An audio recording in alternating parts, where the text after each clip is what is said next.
இந்த ஜென்ரேஷனில் பல பேர் சாமி கும்பிட்றதில்லன்னு சொன்னாங்க. எனக்கு தெரிஞ்ச இந்த ஜென்ரேஷன் தான் அதிகமாக சாமி கும்பிட்றாங்க, எல்லாம் தேடி போகிறாங்க கோயிலாக.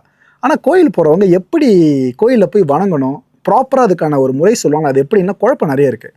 இப்போ மக்களோட பாயிண்ட் ஆஃப் வியூவில் நான் கேள்விகளை கேட்குறேன், ஒரு குழந்தை மாதிரி தான் கேள்விகள் இருக்கும். நீங்கள் வெளிப்படையாக பதில் சொன்னால் பல பேரும் ஓ ரைட்டுப்பா இப்படி தான் சாமி கும்பிட்ற மாதிரி தெரிஞ்சுப்பாங்க. போலாமா? ரைட்டு. இப்போ ஒரு மூலவர் சிலை கிட்ட நம்ம போயிட்டோம், கோயில் உள்ள புகுந்து லைனில் நின்று மூலவர் கிட்ட போயிட்டோம். அந்த மூலவரை நேராக நின்று வழிபடக்கூடாதுன்னு சில பேர் சொல்கிறாங்க. சைடில் நில்லுப்பா, லெஃப்ட் ரைட்டு வா, அதுக்கு தான்ப்பா 2 பக்கம் உனக்கு பிரித்து வச்சிருக்காங்கன்னு சொல்கிறாங்க. ஆக்சுவலாக என்ன கான்செப்ட்? அது நேராக நின்று வழிபடக்கூடாதா என்ன? அந்த இடக்கலை பின்கலை சூழ்முனை அப்படிங்கிற ஒரு விஷயம் இருக்குல்ல, நம்மளுடைய சுவாசம் எப்படி இருக்குங்கிறதுலாம் ஒரு விஷயம் இருக்குது.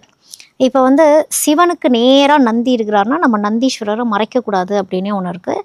ஏன்னா நந்தியால் தான் சிவனோட எனர்ஜியை வாங்க முடியும்னு ஒன்று இருக்குது. சிவன் கிட்டேருந்து நெற்றியிலிருந்து போன வெளிச்சமே தாங்க முடியாத ஒரு வெளிச்சம், அதுதான் முருகருடைய அம்சம். அந்த 6 நட்சத்திரங்கள் மாதிரி வெளிச்சம் அது.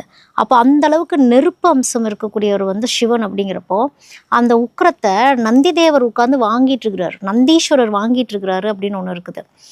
ஆக்சுவலாக நந்தி நமக்காக ஃபேவர் பண்ணி அந்த எனர்ஜி சரிசமமாக நம்மள்கிட்ட கொடுக்குறப்ப தான் நந்தி காதலிலாம் போய் சொல்லுவாங்க பாருங்கள், இந்த காது அந்த காது, இதுதான் இடகலை பின்கலை சூழ்முனை. அதாவது தலைவர்கிட்ட சொல்லுன்ற மாதிரி தொண்டர்கிட்ட அந்த நிர்வாகிகிட்ட சொல்கிற மாதிரி அதுதான் நம்மளுடைய அந்த இடகலை பின்கலை சூழ்முனை தான். அப்போது உங்களுக்கு ஏதோ ஒரு சுவாசம் கரெக்டாக வேலை பார்க்கணும். நம்மளுக்கு ஒரே சுவாசம் வேலை பார்க்குற அளவுக்கு நம்ம அவ்வளோ பெரிய ஆள்லாம் கிடையாது.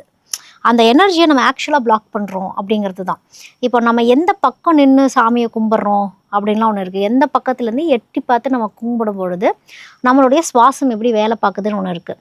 இப்போ காலையில் வலது சுவாசம், சாயங்காலம் இடது சுவாசம், காலையில் சூரியன், சாயங்காலம் சந்திரன். சம்டைம்ஸு நம்மளுக்கு ஒரு குறிப்பிட்ட செகண்ட்ஸ் மட்டும்தான் 2 சுவாசமும் ஒரே சுவாசமாக வேலை பார்க்கும். அதனால தான் நம்ம கோயிலில் மூலவரை பார்க்க போகிறதுக்கு முன்னாடி எல்லா தெய்வத்தையும் பார்த்துட்டு நம்ம போவோம். அந்த அளவுக்கு நம்ம ப்ரீதிங் தான் அது எல்லாமே. விழுந்து கும்பிட்டு எல்லா சாமியும் பார்த்து ஒவ்வொரு எனர்ஜியாக வாங்கிட்டு போகிற அந்த டைமில் தான் இந்த இடகலை பின்கலை சூழ்முனை ஒரே நேரத்தில் வேலை பார்க்கும். அதனால தான் நம்ம சாமியை நேராக பார்த்தோன்னா கிளம்புன்றுவாங்க.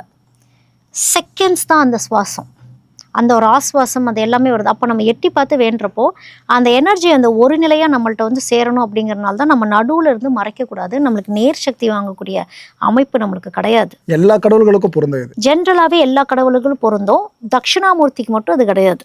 அப்படியா? தட்சிணாமூர்த்திக்கும் பிரத்திங்கரா தேவிக்கும் அது கிடையாது. நேரா நின்று வழிபடலாம். தட்சிணாமூர்த்தியை நேரா நின்று மட்டும்தான் வழிபாடு பண்ணணும்.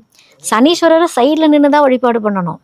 இப்படி ஒவ்வொரு தெய்வத்துக்குமே எப்படி நின்று வழிபாடு பண்ணணும்லாம் இருக்குது.